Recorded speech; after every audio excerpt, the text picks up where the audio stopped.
class of operating system. Today we will learn about inter-process communication and synchronization. Now we will start with the definition of inter-process communication.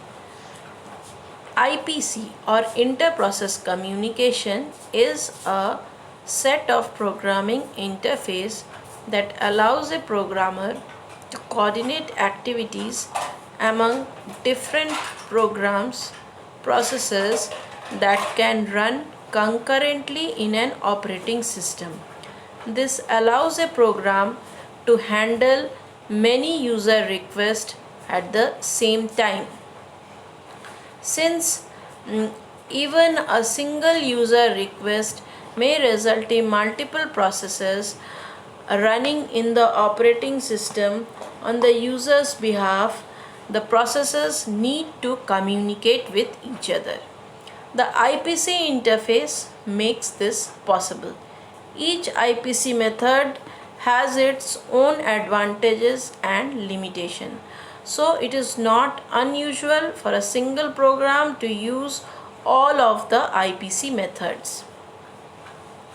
Again, we can say that for further explanation we can say that processes executing concurrently on operating system may be either dependent process or cooperating process.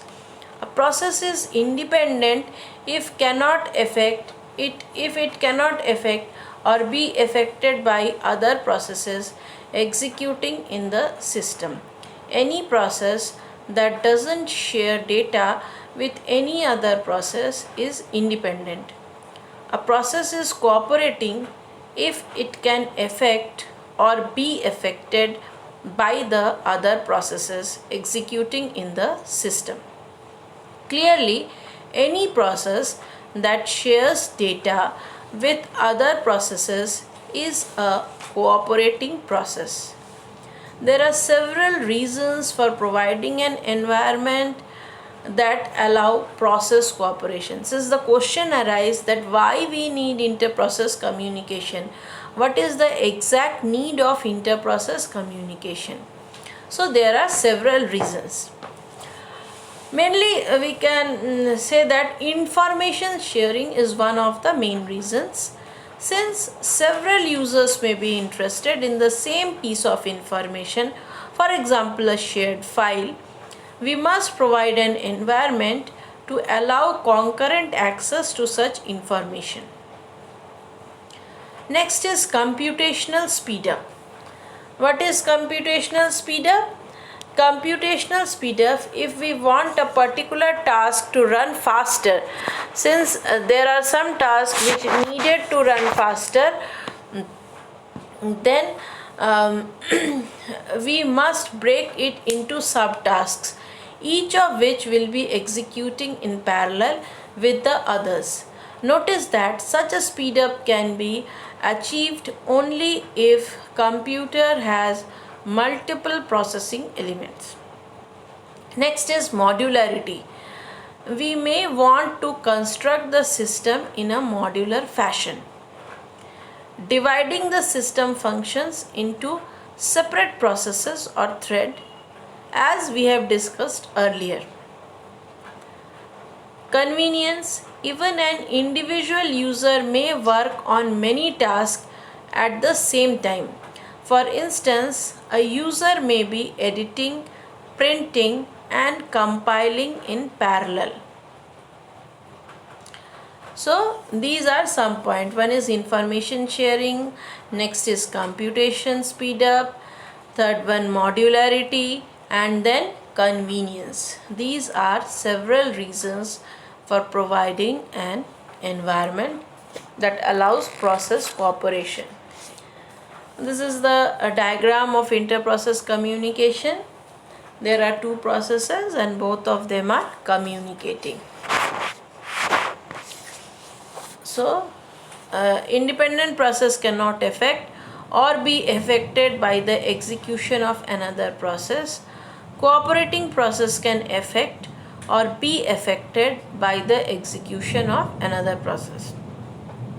Advantages of process thread cooperation: information sharing, computation speed up, modularity, convenience. Dangers of process cooperation: data corruption, deadlock, increased complexity.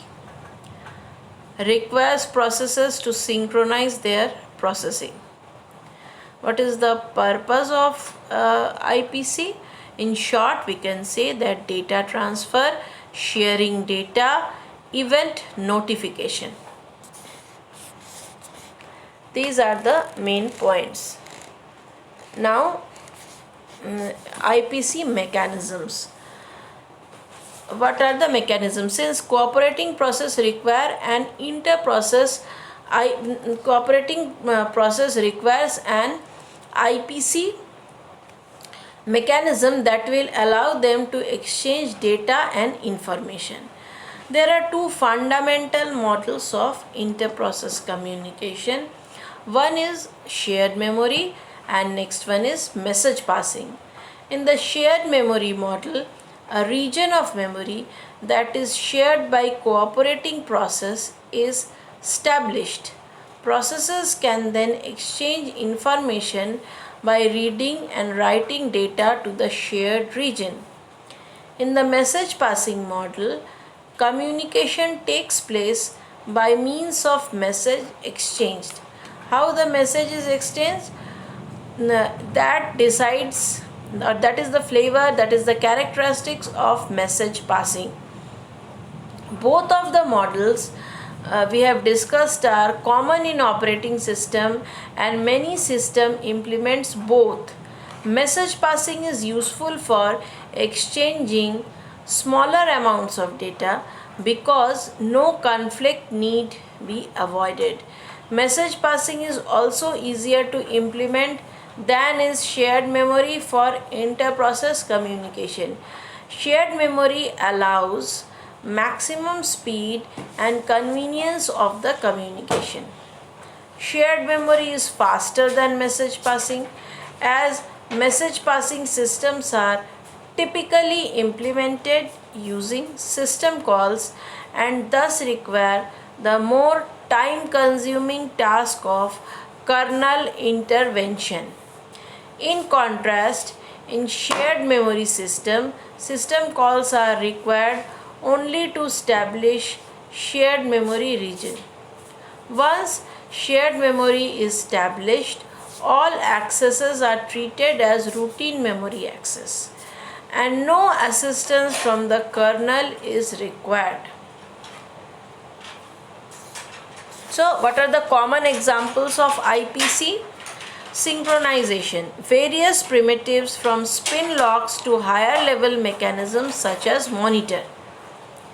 Implemented using either shared memory or message passing. Debugging. Debugging is one of the examples of IPC. Event notification. Condition variable Unix signal. Inter-process communication using shared memory requires communicating processes to establish a region and shared memory. Typically, a shared memory region in the address space of the process, creating the shared memory segment. Other processes that wish to communicate using the shared memory segment must attach it to their address space. Normally, the operating system tries to prevent one process from accessing another process's memory. Shared memory requires that two or more processes agree to remove this restriction. They can then exchange information by reading and writing data in the shared areas. This is a diagrammatic representation of inter-process communication.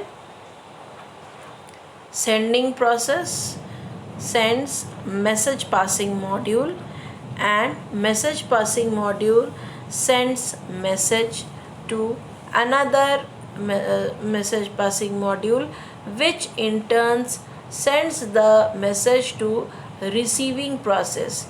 It means there is one sender and one receiver. Also, message passing module is attached with sender as well as with receiver. Inter-process communication.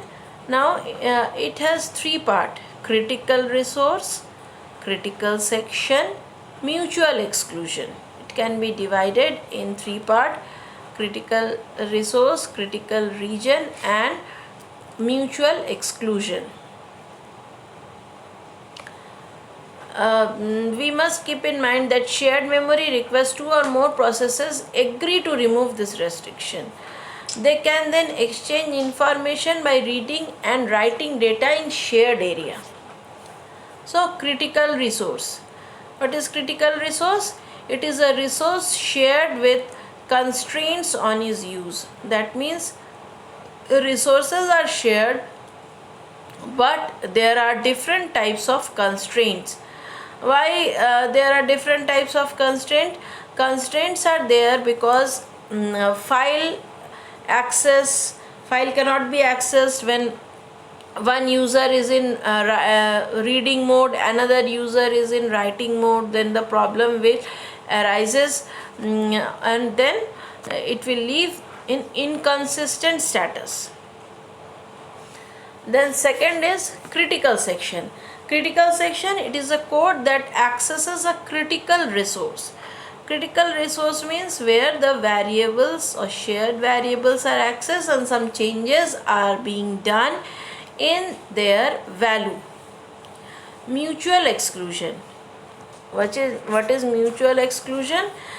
At most, one process may be executing a critical section with respect to a particular critical resource simultaneously. What is actually mutual exclusion? Mutual exclusion means when one process executes, it appears to that process that it is the only process executing in the system. No other processes are executing at that time, but actually there are several processes executing concurrently. Inter-process communication types. It is shared memory, message passing. I have already explained. These are the two types. Shared memory system requires communication process to share some variables. The processes are expected to exchange information through the use of these shared variables. Responsibility for provide communication rests with application programmer. The operating system only needs to provide shared memory. Shared memory inter-process communication. This is the diagrammatic representation of shared memory inter-process communication. There are two processes, process 1 and process 2, and they are sharing the same memory area and both of them are interacting. So, message passing is useful for exchanging smaller amount of data because no conflicts need be avoided. Message passing is also easier to implement than in shared memory for inter-process or inter-computer communication. Shared memory allows maximum speed and convenience of communication. Shared memory is faster than message passing, as message passing are typically implemented using system call and thus require the most time consuming task of kernel intervention. In contrast, in shared memory system, calls are required only to establish shared memory management option. System calls are required only to establish shared memory region. Once shared memory is established, all accesses are treated as routine memory access and no assistance from the kernel is required. So we need to study this shared area of memory in detail. Now we will learn something about message passing system also, since this is another way of communication. Message passing system, this scheme requires that these processes share a region of memory and that the code for accessing and manipulating the shared memory be written explicitly by the application programmer.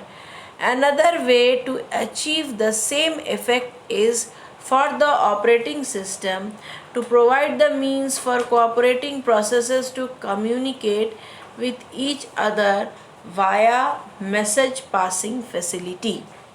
Message passing provide a mechanism to allow processes to communicate and to synchronize their activities without sharing the same address space and is particularly useful in a distributed environment where the communicating processes may reside on different computers connected by a network. For example, a chat program used on the World Wide Web could be designed so that chat participants communicate with one another by exchanging messages. So, an IPC facility provides two operations: send message and receive message. If process P and Q wants to communicate, they must send message to and receive message from each other. A communication link must exist between them. This link can be implemented in a variety of ways. We are concerned here not with the link, not with the link's physical implementation, but rather with logical implementation. Message passing system allows communication process to exchange messages responsibly for providing communication rest with OS. The function of message passing system is to allow process to communicate with each other without the need to resort to shared variable. An IPC facility basically provides two operations: send message. In order to send and to receive message, communication link should exist. Direct communication. What is direct communication? Each process that want to communicate must explicitly name the recipient or sender of the communication in the scheme and send the receiver primitives. Send P message. Send a message to process P. Receive Q message. Receive a message from process Q. If there are two processes, one is P and another is Q. Indirect communication. With indirect communication, the messages are sent to and received from mailbox. It is an object into which messages may be placed and from which messages may be removed by process. Each mailbox owns a unique identification. A process may communicate with some other process by a number of different mailboxes. Send a message. Send a message to mailbox A. Receive a message. Receives a message from mailbox A. With indirect communication, the messages are sent and received from mailbox or port. A mailbox can be viewed abstractly as an object into which messages can be placed by process and from which messages can be removed. Each mailbox has a unique identification. For example, POSIX message queues use an integer value to identify a mailbox. In this scheme, a process can communicate with some other process via a number of different mailboxes. Thanks for watching. Hope you have understood the concept.